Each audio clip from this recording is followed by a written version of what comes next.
오늘 말씀은 에레미야 34장 1절에서 7절입니다.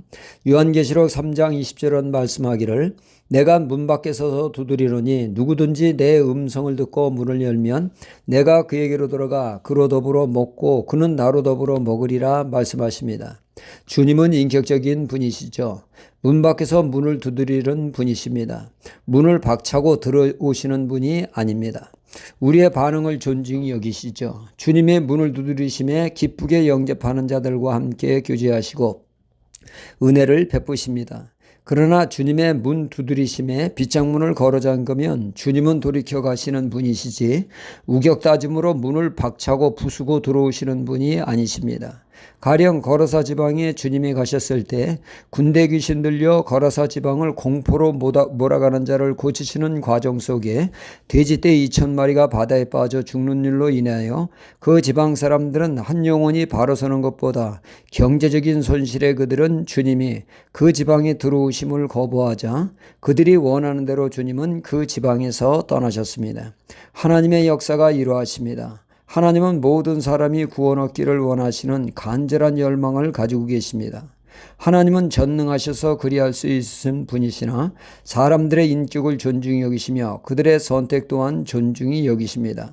하나님은 모두가 구원 얻기를 원하시나 복음을 거부하는 자에게는 그들이 원하는 대로 역사하시게 되죠.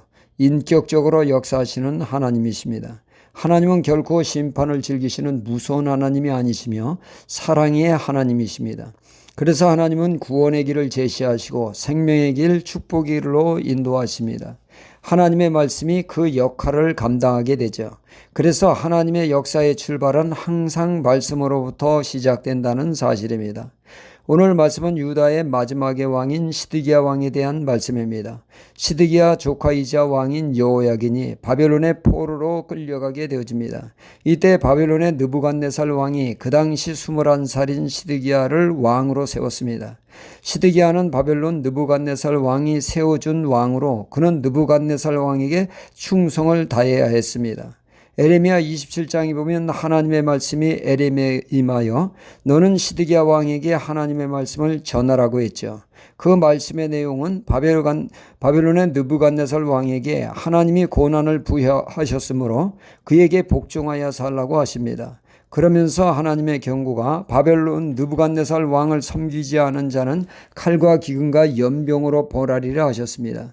그러나 하나님의 뜻대로 느부갓네살을 섬기는 자는 살리라 말씀하셨죠. 그러니까 하나님은 말씀을 통하여 시드기야 왕이 살 길을 제시하신 것입니다. 그 말씀을 살아갈 때 그의 삶은 형통이 보장되었습니다. 그러나 시드기야 왕은 하나님의 뜻과 말씀을 받았음에도 불구하고 그는 즉위 3년째 되던 해 애굽파가 득세하자 그는 주변 나라 국가들과 함께 바벨론에 대항할 것을 결정하게 됩니다. 그리고 주기 9년 때에 애굽 왕의 원군을 약속하자 그는 애굽 왕을 믿고 바벨론에 반역하게 되었습니다. 그러니까 그는 하나님의 말씀에 순종하는 것이 아니라 불순종을 선택하고 행동으로 옮기게 된 것입니다. 하나님은 그가 살 길을 선택할 수 있도록 은혜를 베풀었으나 거부하자 하나님은 그 말씀대로 이제 집행하시겠다는 것입니다. 칼과 기근과 연병이 있을 거라고 말씀하신 하나님이 그의 불순종의 결과가 어떠할 것인가를 상세히 말씀하시는 것이 오늘 본문의 말씀입니다.